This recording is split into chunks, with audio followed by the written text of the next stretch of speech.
Mơ nè cặp không cặp trong không cặp đấy o ly như này mơ bật mà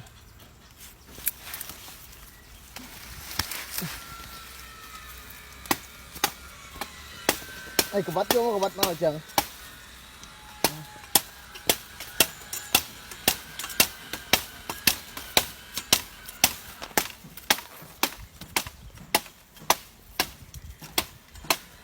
vô mùng phần kia ở nhà đó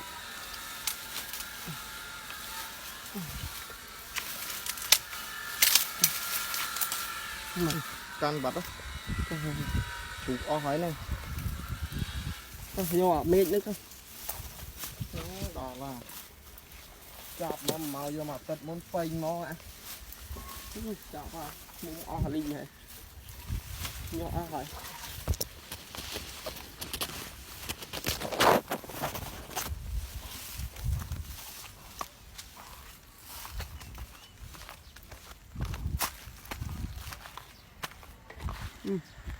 nha